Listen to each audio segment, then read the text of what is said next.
This week on football, Gillingham players involved in a car crash.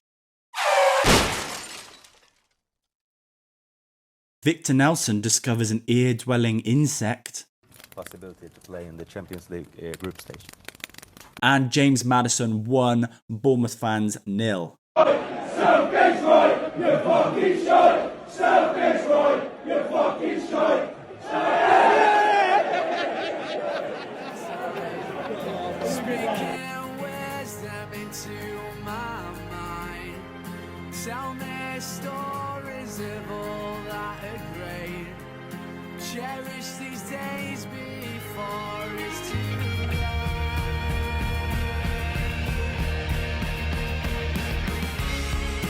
If you can turn around yourself. That's right, it's another episode of Goalposts for Jumpers, and you are here with your host, Alex. Now, a lot of keen, avid listeners might have noticed Baker was back this week. Yeah, Baker was back with an episode, and if you haven't already listened to it, please go and check it out. It's at least a 4.5 out of 10, so it's worth listening to. I'm fairly sure sometimes I'm autistic. As you know, with my episodes, they always start off with a quiz question. This week's quiz question is, Raheem Sterling bagged a brace this weekend to kick off the weekend's football.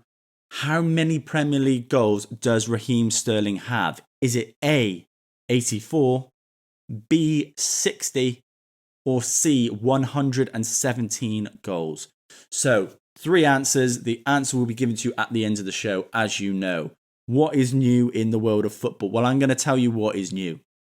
We haven't talked about Fantasy League on this podcast, really, but I'm going to talk to you about it. And there's a reason for it, because I'm going to flex here.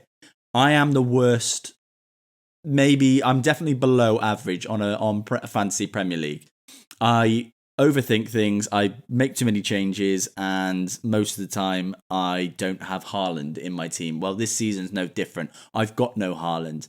In only my day one team, I don't have it. What is a day one team? Well, I'm going to tell you.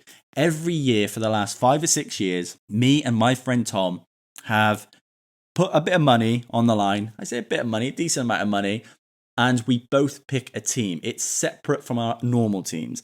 This team cannot be touched. No transfers, no triple captains, no substitutions unless automatic. And if someone gets transferred to another team in a different league, doesn't matter. You're stuck. You've got that player for the rest of the season. So I'm going to put my team up and I'm going to show you the team. For anyone who's just listening, I'll read it out for you. Emi Martinez in goal with Matt Turner as the backup. We've got Matty Cash, Pedro Porro and Chilwell as a back three. We've got Rashford, Saka, Captain Salah, Fernandes and Sterling, and then Nicholas Jackson and Isak up top. My bench has Julian Alvarez, Gabriel and Harry Maguire for some reason. But let me just tell you what that team did this week. That team got 983rd in the world out of 9.5 million. I know that doesn't sound like a lot for anyone who doesn't play, but that is my biggest flex because I haven't even touched that team. It's just been there since the start, and it will be exactly the same on the last day of the season as well. But Matty Cash with 17 points, Chilwell, Porro 6 each, Sterling with 19, Salah was my captain with 10, Fernandes with 12. It felt like every player I had scored a goal. Saka, Jackson, Rashford got 2 assists for some reason. So, and then Matt Turner came in goal for 3 points because Martinez was out. I've had the best week of my life and I'm never going to better it. So, if you want any tips from me, ask me at the start of the season and then not again for the rest of the season because apparently that's the only way I do well at fantasy. Right, okay. We've got, what have we got coming up in the show? Right, we've got 2 Lies and a Truth. I know you love that. I know you like that. So we've got 2 Lies and a Truth. We've got, what have we got? Crazy how I could forget when this is the only thing I've got to do right now. Fantasy. No, I haven't got fantasy. I've just said it, man. I've got 2 Lies and a Truth. We're going around Europe, so we're going to check in. And I've watched all the games around Europe, so you don't have to, because believe me, there were some shockers. We're also going to do some TikTok submissions as well, so stay tuned for that. The next thing that we're going to go into is the team of the week. Now, that is a feature I do every week. I pick my team of the week, but I don't base it off 3 o'clock kickoffs or games that I haven't seen. It's only the teams and the players that I've seen. So team of the week this week, we have got Alphonse Areola in goal. We've got Malo Gusto at right back. We've got Axel Disasi at centre back. He's partnered with Tadibo. Emerson is left back. Kefren Turam is centre mid. James Maddison is centre mid. And making up that midfield 3 is Vitinha. We've got right wing Raheem Sterling. We've got Jared Bowen on the left. And then we've got Kylian Mbappe up top. Why? Well, I'm going to tell you why. Okay, Areola, back-to-back team of the weeks. Back-to-the-back Alex team of the weeks. Because we have... I've always liked Areola. I thought he's a brilliant goalkeeper. And maybe unjustly, he's been second fiddle to Fabianski. But he's keeping him out the team at the moment. And every single week, he makes some show-stopping saves. He made 3 or 4 in the game against Brighton. Really, really impressive.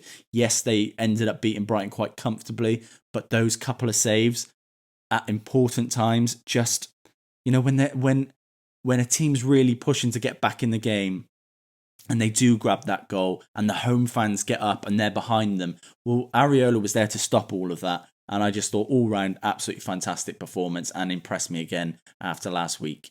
We've got Malo Gusto at right back. So filling in for Reece James, I thought he was absolutely brilliant. He did get 2 assists, but all round, a really, really exciting player, a young fullback, bags of potential. I did watch him at Lyon before he did make the move, and I was quite impressed with him.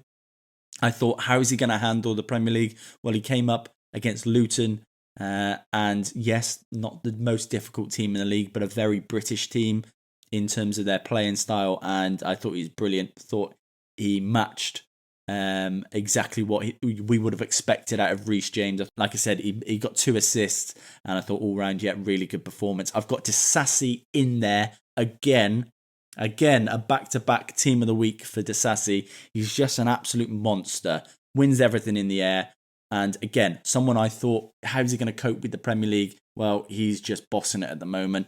Yeah, he might have had a difficult week against West Ham, which I don't think many defenders won't against the likes of Mikel Antonio. But yeah, Disasi I thought was excellent as that centre-back 3 with Thiago Silva and Colwell again.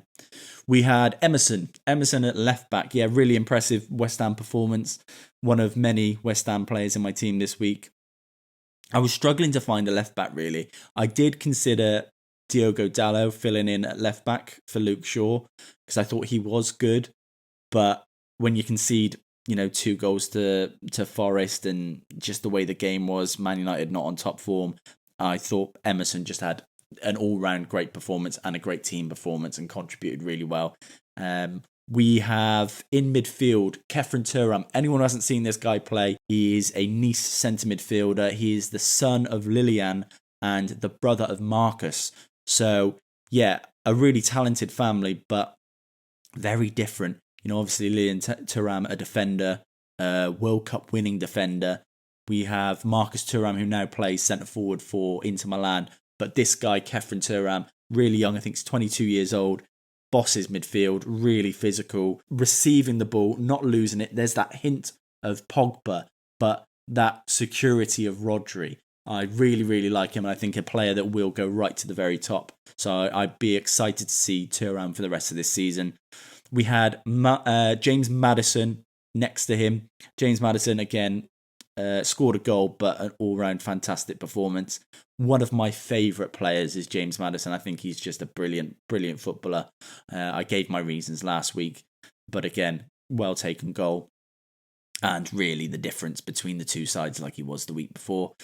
We've got Vitinha as that midfield third midfielder. He is someone that I think only probably Wolves fans remember, and only very briefly. This guy is the next big thing. He plays for PSG. He got a bit of a shock move to PSG because it didn't really work out for him at Wolves. He was only young. He still is really young. but his technical ability is, I think, for PSG trying to replace Verratti this season was always going to be a really difficult task. They brought in Vitinha last year, and he had a solid start, but this year, I'm just looking at a player who's Champions League ready. I think he's ready for the biggest games. And anyone who doesn't really follow French football, you're going to see him in the Champions League this season. He can do everything.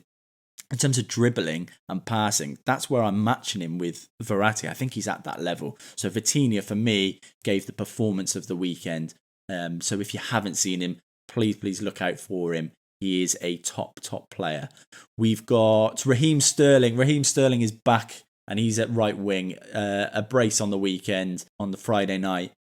An assist, technically, maybe. Well, Fantasy Premier League got it, but Up to Joe didn't. For any betting fans, the assist didn't go to Raheem Sterling this week, but Fantasy Premier League got it as assist. But yeah, all-round game, absolutely brilliant. Just looks dead sharp. Defenders terrified of coming up against him one-on-one. And I think we might have that Raheem Sterling from the World Cup and the Euros back. So fingers crossed he is back, because he's a top player. He's 28 years old. He's far from finished. So I think a really big season for Raheem Sterling and a great game to get his season underway. We had Jared Bowen left wing. I thought Jared Bowen was brilliant. He is a fantastic player, a super underrated player, and someone who I think without West Ham would really struggle. I think not just from a goals perspective, but his all-round work ethic, his whole game, he's just a brilliant player. And that class, that touch for that goal on the weekend against Brighton was magnificent. Absolutely outrageous touch, great finish. Jared Bowen goes straight in there. We've also got striker of Kylian Mbappe. Mbappe, for me, the best player in the world. The best player in the world. Scored twice for PSG on the weekend against Lens.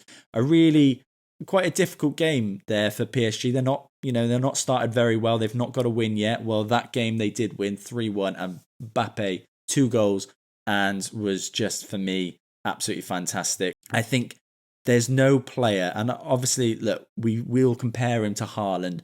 He's a completely different proposition. I think Mbappe, for me, when we talk about the best player in the world, he is what I envisage. Haaland is one of the best strikers we're ever going to see, but he's not the best player in the world. And I don't know if that makes sense to anyone, but Mbappe just is. He is so dynamic, but in a very different way. He can change. The thing is, I could list loads of different attributes and different things that Mbappe is great at, that we can also say Haaland is great at. But Mbappe he's just different. And I can't explain it, but he's the best player in the world. He got 2 on the weekend, so he makes my team of the week. Right, what have we got next? Well, we've got 2 lies and a truth. Guys, last week's 2 lies and a truth was about Brian Penis. And very rarely is it that one of the crazier stories is the actual true story. Well, Brian Penis was true. There was a player called Brian Penis. And I think we've got an equally weird 3 stories this week for this week's 2 lies and a truth. So anyone who doesn't know, 2 lies and a truth is 2 stories that I've made up about football. 1 that's true. You've got to guess which one it is. Okay, let's kick it off. First story. American goalkeeper Ricky I bit my tongue. Oh, great. I bit my tongue. This is going to be a fun episode because I bit my tongue. Okay, my tongue's really fat. Okay, 2 lies and a truth. No. American goalkeeper Ricky Spanish. It's Ricky Spanish! It's Ricky Spanish! Doesn't believe in dinosaurs. The 24-year-old, who plies his trade in Norway, told a local radio station he now questions everything scientists say since becoming a devout Christian. That's story number 1. Story number 2. Danish winger Jesper Grønkjær once ran the full length of Denmark. The ex-Chelsea man raised over £500,000 for his foundation. Story number 3. Udinese goalkeeper Marco Silvestri is in the process of making a zombie apocalypse game. The 32-year-old former Leeds man has made this his life's work outside of football.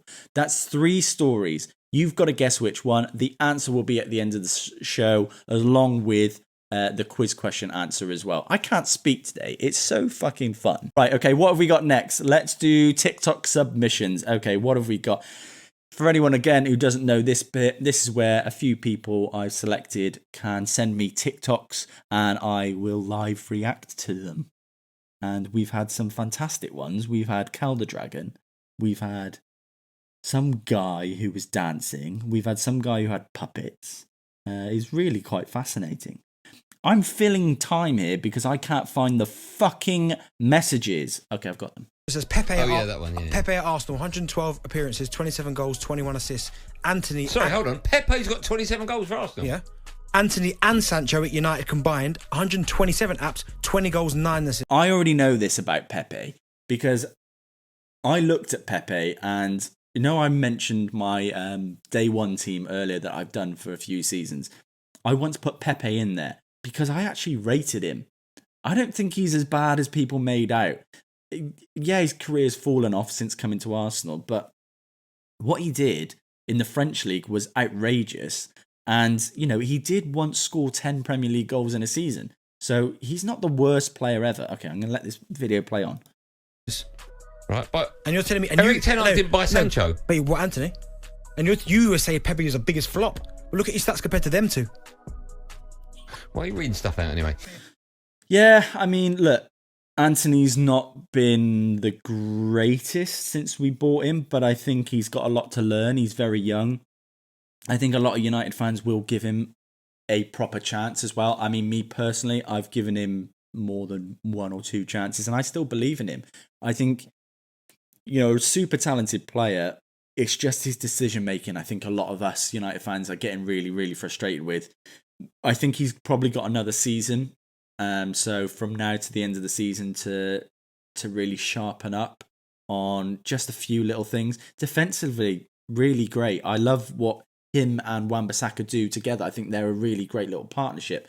But just all round, I think what's going to happen with Anthony is he's going to bag 1 or 2 and then it will start coming. The confidence will build. Look, he's not someone who looks devoid of confidence, but I think he is a player that needs consistency, and we're not seeing that from him yet.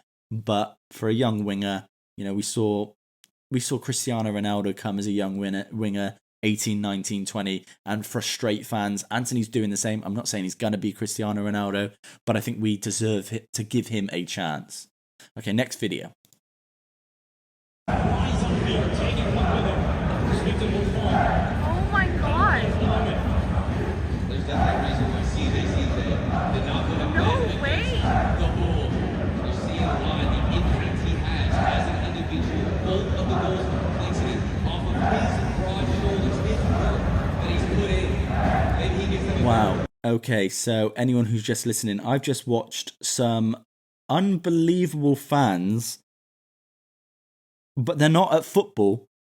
They're at a Rocket League esports event. And the only way to explain this to you, they're almost doing like the Poznan where they're all jumping up and down, but they're kind of backs to it. Imagine if you're one of the Rocket League players, just one of you, and you've got that sort of support. Absolutely incredible. Yeah, that looks great. Okay, next video. Ashley, look at me.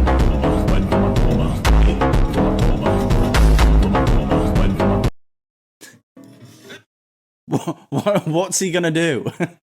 What's he going to do? He's massive, to be fair.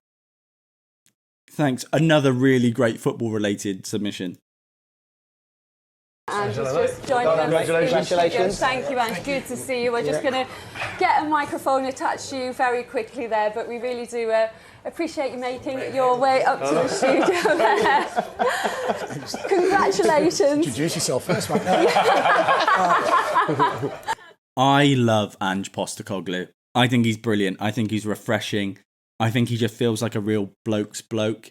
He reminds me, he's like the Australian version of Sean Dyche, but a little bit more charismatic. And I think the football that he's got Tottenham playing is really impressive as well. All round 5-star signing for Tottenham. I think Ange Postecoglou, he got slated when he started at Celtic. When he first went to Celtic, people were like, who the fuck is this guy? He's an Aussie they didn't trust him. His record was with, I don't know, some Australian team or something. But proved them all wrong, was brilliant at Celtic and looks fantastic. Looks like an all-round, just a top guy. Ain't Rooney good as a coach? He might be. He might be. He might be. I mean, he did well. Was it Derby County? Yeah, Derby County. Yeah. I mean, they're kind of fun to watch. And with a weapon like Benteke, you know, like these are big-time players. What's the last manager?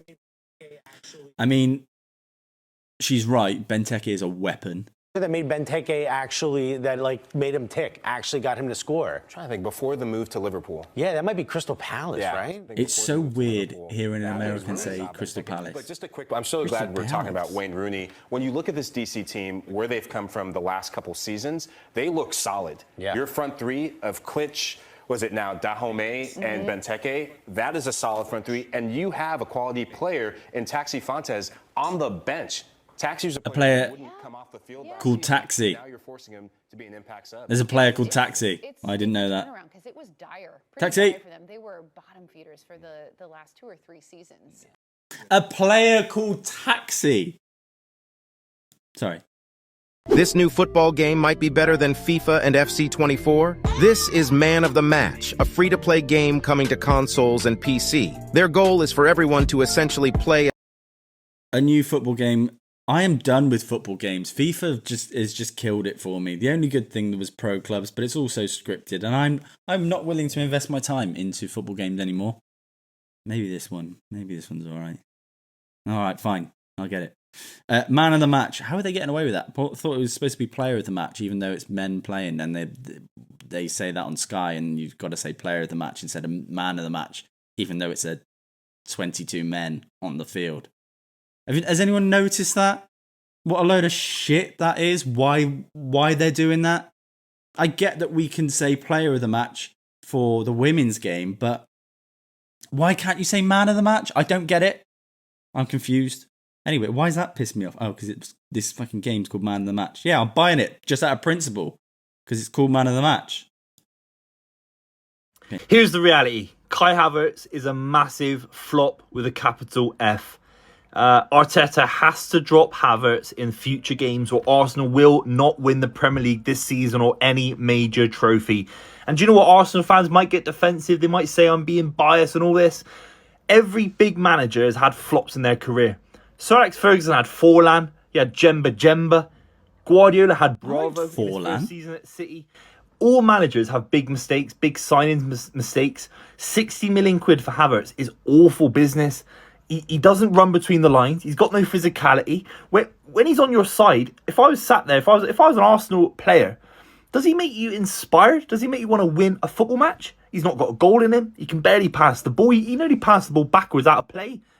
I've seen this guy before. Has he always been Bristolian? Reality. I'd start Vieira every day. The thing is with Havertz, right? He's real good, but he's not very good, and he can't run behind the lines. He's never been. I thought he was a mank. I've never heard him speak like that. Well, Havertz, the thing is with Havertz, he's not very good. Like he's just like he's a major flop, just like Diego Forlan. Diego Forlan was good. I mean, granted, not as good as I like Diego Forlan. Made the Scousers cry. Yeah. Okay. Right. Kai Havertz. Probably a mistake.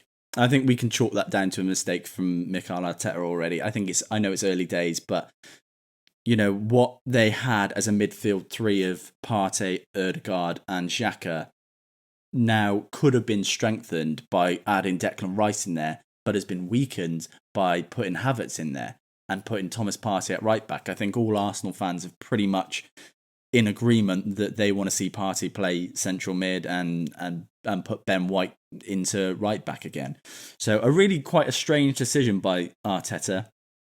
And I don't know who was behind the signing of Havertz and whether it was Arteta's absolute, but that's a marquee signing. I know Declan Rice was 100 million, but 60, 70 million pounds for a player is huge. And to go out there and get someone like that, there's a lot of thought behind that. And I can't see what the thought is and why he's there. But yeah, Kai Havertz, I don't think he's a bad player. I watched him in the Bundesliga and I remember me and a few of my mates just going, this guy's got it. And we didn't really know what it was, but he had something. And he scored the winning goal in the Champions League final. But unfortunately for him, I think that might be all he's ever going to be remembered for.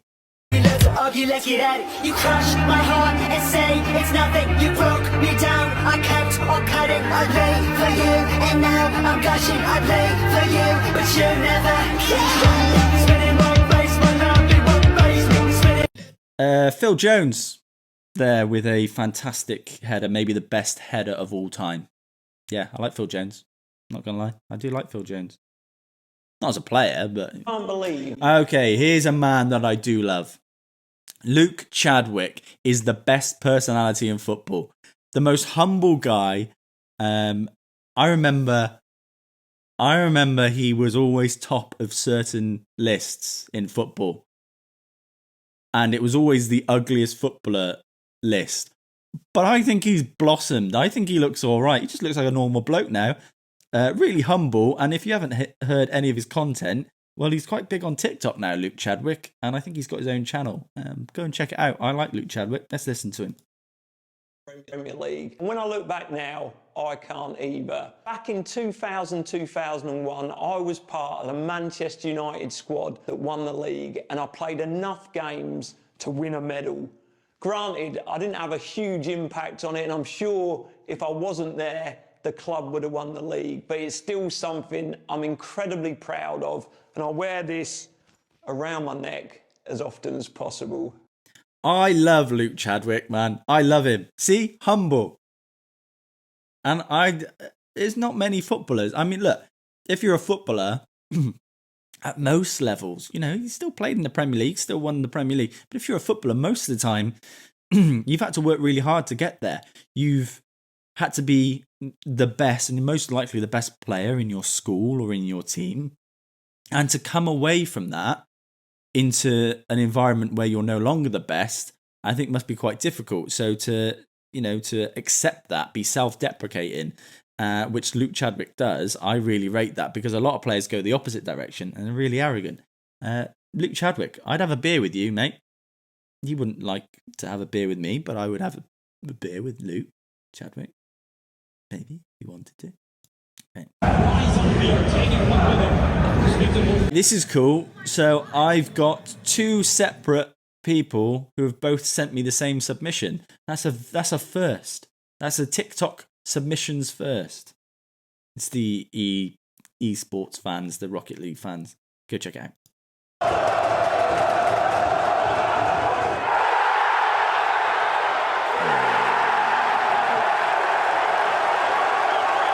Bro, that's the worst. That's probably the worst penalty in history. You're stepping up. It's your big moment, and you slip. John Terry slipped once. Remember? Champions League.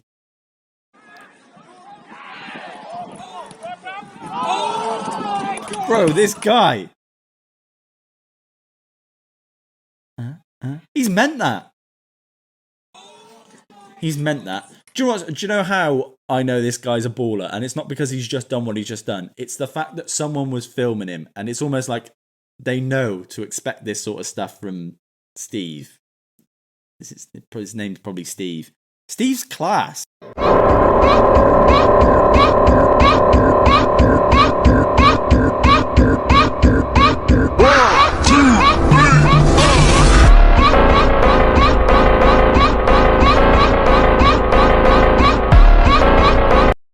Bro, Messi's bodyguard is a badass. First of all, he's not human, because he's caught that and then he's ran on. It's like he sees in 8 dimensions. Everyone deserves a bodyguard like Lionel Messi has, because he is... I mean, no one's ever going to get to Messi. No one's ever going to get to him. He's a psychopath, but a good one. That was this week's TikTok submissions. Please carry on, send them in. We do enjoy watching them. And do you know what? Most of the time, I expect that I'm going to see it all, because I'm always on football TikTok in some way. But loads of those I haven't already seen, so brilliant. Okay, what's up next? We're going around Europe. Okay, let's do it. Spain, Barca won 4-3, 7-goal thriller. Lewandowski with the winner after being 3-2 down. I think, Villarreal, very, very good team, and the bookies fancied them this weekend. They did fancy them. I looked at the odds, and Barcelona, not very often that you see them evens or above. And there's a good reason for that. Villarreal pushed them close. They went 2-0 up, but Lewandowski obviously got the winner and made it 4-3. They won. Bellingham goal separated the two teams, Celta Vigo versus Real Madrid. That makes it 3 from 3 for Real Madrid and 4 from 3 for Bellingham. Who knew that Jude Bellingham was the new Cristiano Ronaldo for Real Madrid? But apparently he is, and he can't stop scoring. The only thing with this Bellingham thing is, where's he going to play? Does this take him into a new position? Does Southgate consider a new position for him? Because he is playing more of a 10 at Real Madrid, or what I've seen. I've only watched one game, to be fair, of him, 2 games of him. And he is playing a more advanced role, and I really like him as a 6. But then again, he is a self-proclaimed 6, an 8 and a 10. He can do everything. So yeah, Jude Bellingham on the score sheet again and gets the winning goal for Real Madrid. What else happened? Sevilla are in trouble. 3 games on the bounce they've lost now, and quite worrying for them, considering this is a team that won the Europa League last season. But I feel like they did something similar last season. They had a shocking start and then turned it around, and then obviously went and won the Europa League against Jose Mourinho's Roma, but a really bad start for them. Let's go to Italy. Giroud scored, and Giroud scored twice. The guy gets better with age. He is aging like a fine wine, and not just with looks. He is a fantastic footballer as well. Yeah, he's got 3 now, and that takes AC Milan top, doesn't it? Yeah, they're top. They won 4-1 against Torino. Victor Osimhen and Napoli picked up where they left off last season. They are joint top, and Osimhen scored again on the weekend. Juve were held at home against Bologna. Lewis Ferguson, for any Scottish fans listening, he is... look, the Italian league, I'm not going to say is an inferior league to the Premier League, but it is. But Lewis Ferguson got 7 goals last season. He's only 24 years old. This is a guy who's come from Aberdeen all the way to Bologna, and I think the Bologna fans absolutely love him. I've seen him play a few times. Seems like a really decent player. He's only 24, like I said, but yeah, he scored again and scored away against Juve. Massive goal for him. Massive goal for them. But I would say even bigger for English fans is Samuel Illing Jr. He came on and got the assist for the equaliser for Juve. If anyone, again, has not seen him play, really exciting player. Great delivery. He's on set pieces when he comes on. Tricky winger. Should have given away a penalty. It was a penalty, but got away with it. And then ended up getting the assist for the equaliser. Vlahovic scored that. But yeah, really impressive player. Again, if you get the chance to watch him, really good. 19 years old, English lad, all the way over to Turin. And yeah, doing really well, it seems. What else happened? France. Let's have a look at France. Mbappe is back. We spoke about it. 3-1 against Lens. And I definitely watched the worst game of football I think I've ever seen. I watched Lyon against Nice, and I really had high hopes for that game. And don't get me wrong, look, I watched it because there's been a lot of links with Todibo and Man United. There's a lot of links with a lot of Premier League clubs for him. He's a highly rated centre-back, plays for Nice, and I was really, really impressed with him. Yeah, really impressed with him. I thought he was brilliant. And I think someone who, like, I didn't mention him earlier because knowing that I was going to mention him later on in the show, I think someone that will either get the move this season or it'll be at the end of this season. I think he'll either be this transfer window, January, or the following one. He won't stay at Nice for very long. He is lightning quick for a centre-back. I think a really good replacement for potentially Varane, if Varane does end up moving for Man United. But likelihood is Chelsea are probably going to sign him because they sign everyone who's French and centre-back.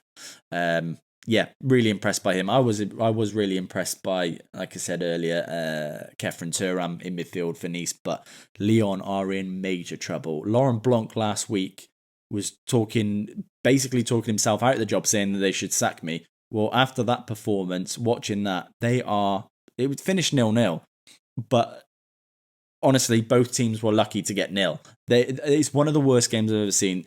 I watched pretty much 40 to 50 minutes of it where the Nice players were just knocking it about their defenders. No ambition. Lyon just sat back. And yeah, I watched that game so you don't have to. Anyone who's interested in Todibo, yes, we should sign him. Anyone, that's Chelsea, that's Arsenal fans, that's Man United fans, City fans, whoever you are. And Kefren Turam is a one for the future, but that's the worst game I've ever seen in my life. What else happened? Oh, Ben Yedder scored again. Well, he always scores. He scored against Nantes, and it was a 3-3 draw.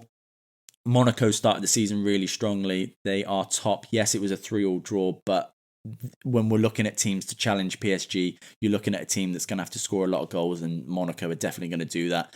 Minamino's over there, previously of Liverpool, didn't really do much at Southampton, but ripping it up over there. He's scored 3 in 3. So, yeah, Minamino's having a stormer over there, and Monaco look really good. Yeah, really exciting team as well. Let's go to Germany. Kane got off to a flyer, scored on his debut, and he scored again. He scored 2 this weekend, one of them a penalty, but 3 goals in 2, which is exactly what he would have wanted. That's what he would have been dreaming of, and I think that is just the start now. I did kind of question whether it was going to be as easy for him as it was in the Premier League. I'm not saying it was easy in the Premier League, but whether he was going to come in and score the same amount of goals. But I think already by now, we're looking at a player who's going to get a goal a game. And yeah, Harry Kane, best striker in the world, Bayern Munich, I think, in getting him. And I think what he's also said, which worries me a little bit, is he's suggested that hopefully he now shows English players that you can come to different leagues and, you know, you can still make a big name for yourself and move your family, and it's all going to be fine, because a lot of English players don't want to move. I don't want them to move. I want our best talent to be in England, but Harry Kane going over to that league and ripping it up can't be bad for English football, really, can it? Yes, and what else happened in that league? German league. Oh, Jonas Wind. This might be his big season. He's had 4 or 5. He's scored a decent amount of goals. He's only 24?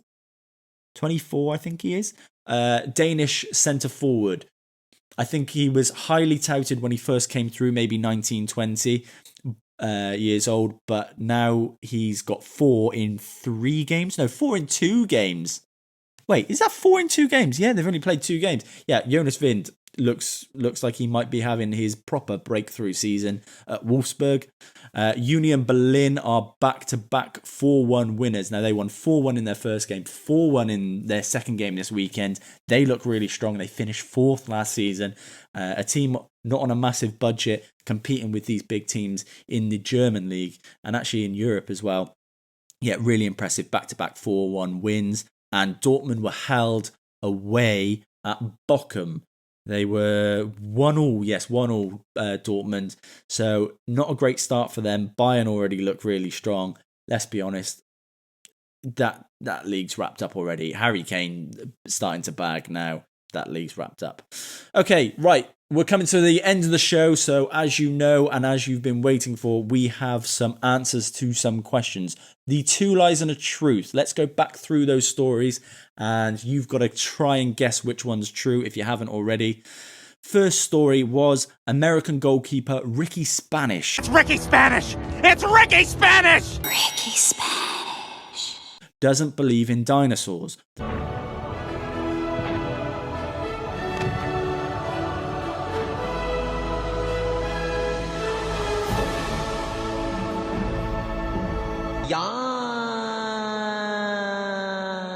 The 24-year-old, who plays his football in Norway, told a local radio station he now questions everything scientists say since becoming a devout Christian. Now, story number 1. Story number 2. Danish winger Jesper Gronkjær once ran the length of Denmark. The ex-Chelsea man raised over £500,000 for his foundation. And then story number 3 was Udinese goalkeeper Marco Silvestri is in the process of making a zombie apocalypse game. The 32-year-old former Leeds man has made this his life's work outside of football. 3 stories. Which one was true? Did you get it? It was story number 3. Udinese goalkeeper Marco Silvestri is making a zombie apocalypse game. That is a true story and a wild story. Normally, I've got a bank of football stories which are just absolutely mental. This one I only heard of because I was watching Udinese play last week, and don't ask me why I was watching Udinese play, but I heard the commentator say something about a zombie apocalypse game, and I was thinking, that's got no reference to anything. What the hell's going on? So I couldn't rewind it because it was on BT Sport and it was on my app. So instead, I had to Google for about half an hour. Zombie apocalypse game footballer. Zombie apocalypse game Udinese. I tried everything and I finally found the story. He's making a game with his personal trainer outside of football, and it's about zombies. That's as much as I could really find out, but it's true. There is a goalkeeper playing for Udinese who's making a zombie apocalypse game. That was the true story this week. The answer to the quiz question. The question was, Raheem Sterling scored a brace this weekend, kicking off this weekend's football on the Friday night.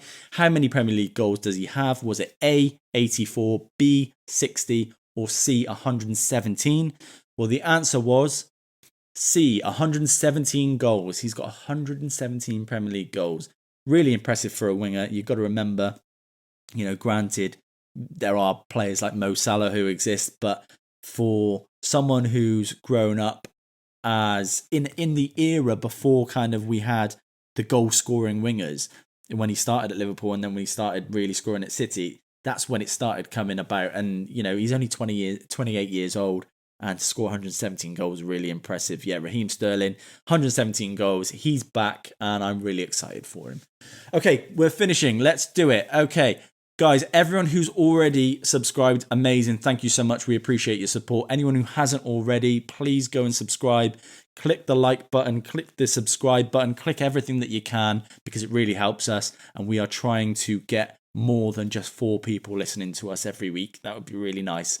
Thank you once again for listening to my episode. Go and check out Baker's episode. He's done this week. Becky. Go check out Becky's episode. She's done one. Who's Becky? Baker's episode. He's done one. Like I said, it's 4.5 out of 10, but it's decent. And this one was at least 4.4. So yeah, thanks for listening, and we'll see you again next week. Tell me stories of all that are great. Cherish these days before it's too late.